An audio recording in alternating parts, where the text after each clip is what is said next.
The horizon was not empty. It was moving.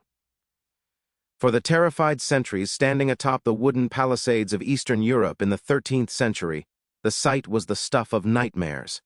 It was a dark, shifting tide of horseflesh, iron, and leather that stretched as far as the eye could see. This was the Golden Horde.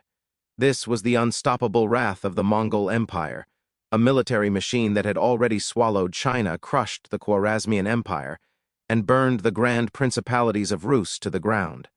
They were the masters of the steppe, the architects of a new kind of warfare that relied on speed, terror, and the lethal precision of the composite bow. To the medieval mind, they were not merely an army, they were a scourge sent by God, a punishment for the sins of Christendom.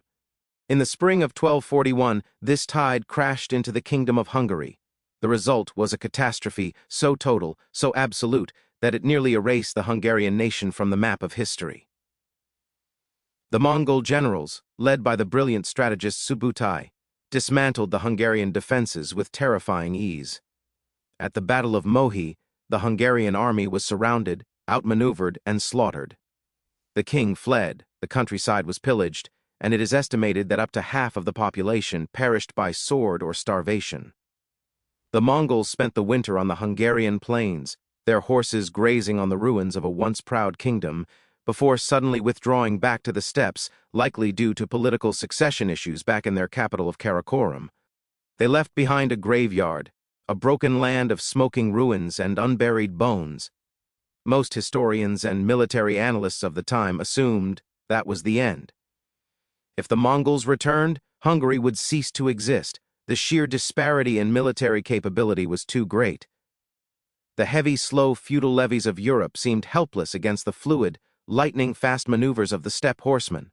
But history is rarely a straight line. 40 years later, the Mongols did return. In 1285, a second massive invasion force, echoing the terror of the first, swept through the Carpathian passes. They expected the same result: a panicked populace, a clumsy army easily baited into traps, and a season of unimpeded plunder. Instead, the Mongol war machine, which had conquered half the known world, slammed into a wall. Literally and figuratively, they found themselves trapped, starving, and hunted. They were not merely defeated, they were dismantled. What happened in those intervening 40 years? How did a nation that had been brought to its knees rise up to become the graveyard of the Mongol ambitions in the West?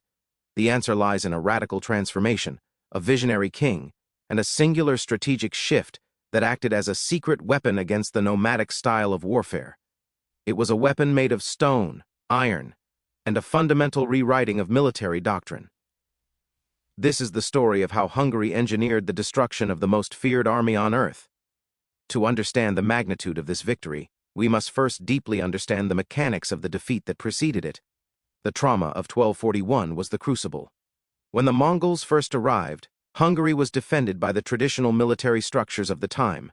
This meant earth and timber fortifications. The forts of the Hungarian frontier were essentially wooden towers atop earthen mounds, surrounded by palisades. Against local rivals or peasant uprisings, these were sufficient. Against the Mongols, they were kindling. The Mongol engineers, bringing with them Chinese siege technology and gunpowder, simply burned these wooden forts or battered them down with trebuchets. There was no safety to be found behind walls of wood. Furthermore, the Hungarian army of 1241 was a relic of an older age. It relied heavily on light cavalry and infantry, but lacked the discipline and coordination of the Mongols. When they met at Mohi, the Mongols used their signature feigned retreat.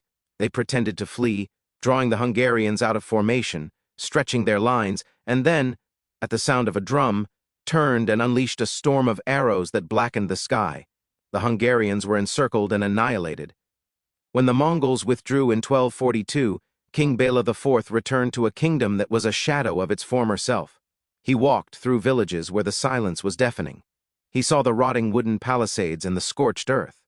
Bela is often called the second founder of the state, and for good reason. He realized with chilling clarity that the Mongols would come back. It wasn't a question of if, but when. And he knew that if Hungary fought the same way, it would die. Bela analyzed the few pockets of resistance that had actually survived the 1241 apocalypse. He noticed a pattern. The Mongols had sacked the wooden forts, taken the open cities and ravaged the plains, but they had failed to capture the few stone citadels that existed. The citadel of Esztergom, sitting high on its rock, had held out. The stone monastery of Pannonhalma had repelled the invaders. The Mongols, for all their speed and tactical brilliance, disliked long, drawn-out sieges against high stone walls. Their army was built for movement, for living off the land. Sitting in one place to starve out a stone castle, consumed resources, sickened the horses, and destroyed the morale of a force dependent on plunder. This realization became the cornerstone of Hungary's new survival strategy. Bela IV initiated one of the most ambitious construction projects in medieval history. It was a national directive that fundamentally altered the landscape of the Carpathian Basin. He decreed that the crown would support the building of stone castles, not just royal residences, but a network of fortifications strategically placed to guard mountain passes, river crossings, and major valleys. This was not a simple task. Building in stone was exponentially more expensive and time-consuming than building in wood. It required masons, architects, and vast amounts of quarried rock. To finance this, Bela had to reshape the social and political fabric of his kingdom. He gave away vast tracts of royal land to the nobility and the church, but with a strict condition: they had to build stone castles on that land and maintain a garrison of heavy cavalry. This was the second part of the secret weapon. Stone walls alone could not win a war, they could only delay the enemy. To destroy the Mongols, Hungary needed a hammer to strike the anvil of the castles. Bela realized that the light cavalry of the Hungarians was inferior to the light cavalry of the Mongols. You could not out-Mongol the Mongols. Instead, he looked to the west. He looked to the heavy, armored knights of France and Germany.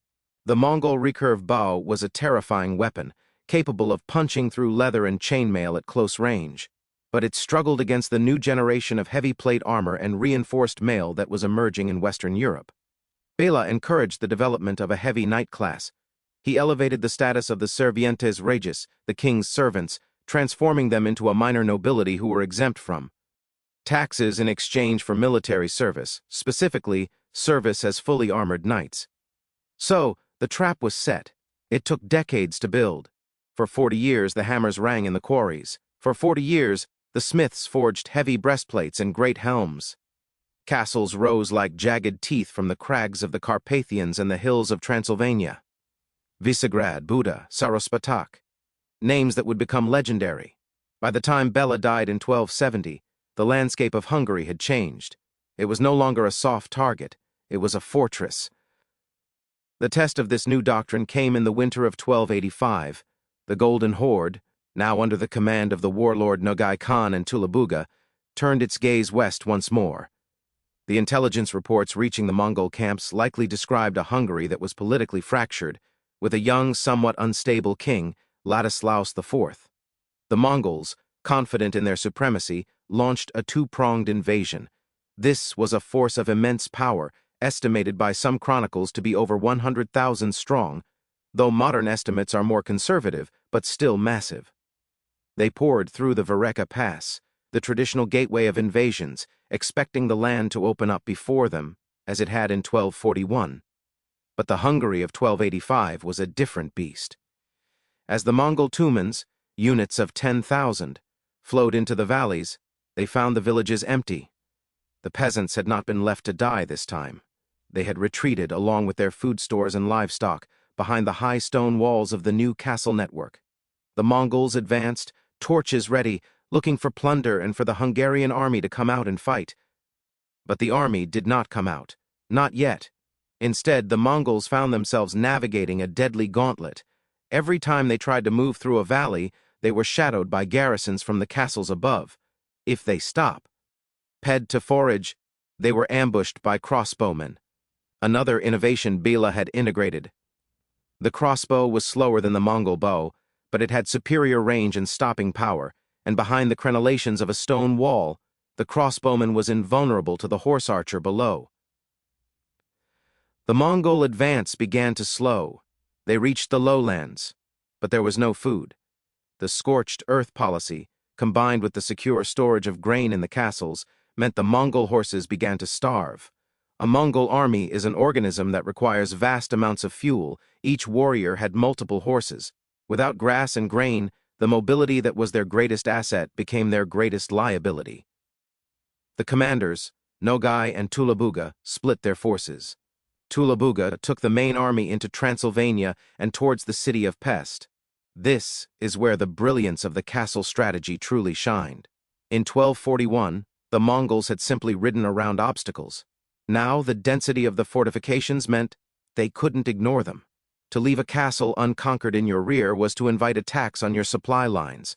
But to stop and besiege them was to lose the initiative. Tulabuga's forces attempted to besiege the castle of Pest. They surrounded the walls, expecting the wood to burn, but the stone did not burn. The defenders, well-stocked and confident, rained death down upon the attackers. The Mongols tried to build siege engines, but the wet winter weather and the lack of local timber, which had been harvested or burned by the defenders, hampered their efforts. Weeks turned into a month. The Mongol horses were dying in the snow. Dysentery and disease began to spread through the camp. The psychological toll was immense. The Mongols were used to being the hunters, the apex predators. Now they were standing in the freezing mud, staring up at gray walls that mocked their arrows. It was this moment of maximum vulnerability that the second part of Bela's legacy was unleashed. King Ladislaus IV, often maligned in history for his chaotic personal life, showed remarkable military timing. He mobilized the royal army. But this was not the army of Mohi. This was an army spearheaded by the heavy knights, the ironclad warriors that Bela had cultivated. The battle took place near Pest. The Mongols, weakened by hunger and disease, their horses gaunt, looked up to see the Hungarian heavy cavalry forming lines. When the charge came, it was not the chaotic skirmish the Mongols preferred. It was a thunderbolt. The heavy knights, on their barded war horses, smashed into the Mongol lines. The Mongol arrows, which had decimated the unarmored troops of the past, glanced off the plate and reinforced mail of the Hungarian knights. In close quarters combat, the light saber and dagger of the steppe warrior were no match for the heavy lance and longsword of the European knight. The Mongol formation shattered. For the first time in generations, the golden horde broke and ran. But the trap was not yet closed. As the disintegrated army of Tulabuga fled back towards the Carpathian passes, they found no respite. The garrisons of the mountain castles, the secklers and the border guards, sallied forth. They knew the terrain. They knew every ravine and every forest path. They ambushed the retreating columns in the narrow passes. The retreat turned into a massacre. The invincible army was being picked apart piece by piece in the frozen forests of Transylvania. Meanwhile, the southern wing of the Mongol army, led by the legendary Nogai Khan, fared little better. While he managed to avoid the direct catastrophic defeat that Tulabuga suffered at Pest, he found himself bogged down in a land that refused to yield. The castles of Transylvania held firm. The local voivodes, Embol, denned by the news of the victory at Pest, harassed his flanks relentlessly. Realizing that the campaign was a strategic failure and that his army was in danger of total encirclement, Nogai ordered a retreat. This retreat was perhaps even more harrowing than the invasion.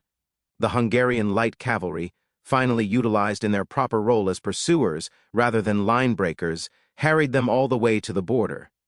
By the time the remnants of the Golden Horde crossed back into the steppe, they were a shadow of the force that had entered.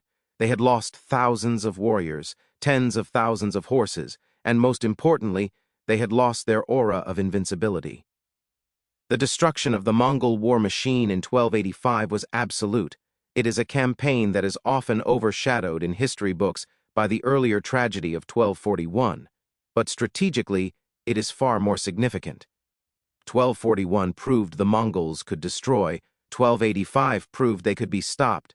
The secret weapon was not a single device. It was a system. It was the synergy between static defense and mobile offense. The stone castles acted as the shield, absorbing the kinetic energy of the Mongol invasion, denying them food, and breaking their momentum. The heavy cavalry acted as the sword, delivering the killing blow once the enemy was immobilized and weakened. This victory changed the trajectory of European history. Had Hungary fallen in 1285, the road to Vienna and the rich lands of Western Europe would have been open. The Golden Horde would have established a permanent presence in the Carpathian Basin, turning it into a forward operating base for further conquests.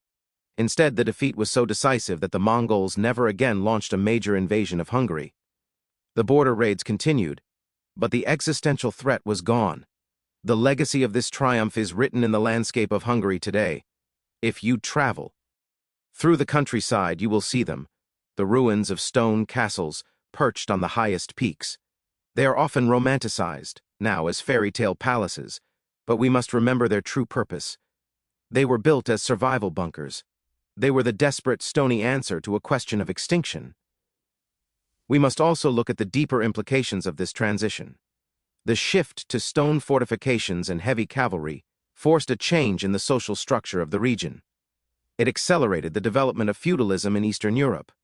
The power of the central king waned as the local barons, secure in their new stone castles, began to assert more independence. This would cause internal political strife for centuries to come, but it was a price paid for survival. The oligarchs, as these powerful barons came to be known, were the direct result of the policy that saved the nation. Furthermore, the military adaptation shows a remarkable capacity for learning. In the medieval world, tradition was everything. Armies fought the way their fathers fought. For a kingdom to completely overhaul its military doctrine, to switch from wood to stone, from light to heavy, from open field to siege defense, within a single generation, is a feat of logistical and intellectual agility that rivals any modern military reform. The narrative of the Mongol invasion is often told as a story of barbarian hordes overwhelming civilized lands. But the story of 1285 is the inverse. It is the story of a civilized land using superior engineering, economic planning, and tactical adaptation to dismantle a nomadic superpower. It was a victory of logistics over terror. The details of the 1285 campaign also highlight the limitations of the Mongol way of war. The Mongols were masters of the open plain. Their empire was built on grass, the fuel for their horses. When they were forced into the vertical warfare of the mountains and the static warfare of sieges, their advantages evaporated. They were like sharks forced to fight on land. The Hungarians, by building their castles in the most inaccessible terrain, forced the Mongols to play a game they could, not win. It is interesting to note the role of the weather. Just as the divine winds saved Japan from the Mongols, the harsh Carpathian winter played a role in 1285. But relying on the weather is not a strategy. The weather only mattered because the stone castles forced the Mongols to stay in the field long into the winter. In 1241, they had swept through so quickly that the seasons barely mattered. In 1285, the walls slowed them down until the snows could finish them off. The architecture weaponized the winter. The psychological impact on the Mongols must also be considered. The Golden Horde was an entity held together by the promise of continuous victory and plunder. A defeat of this magnitude shattered the internal cohesion of the Horde.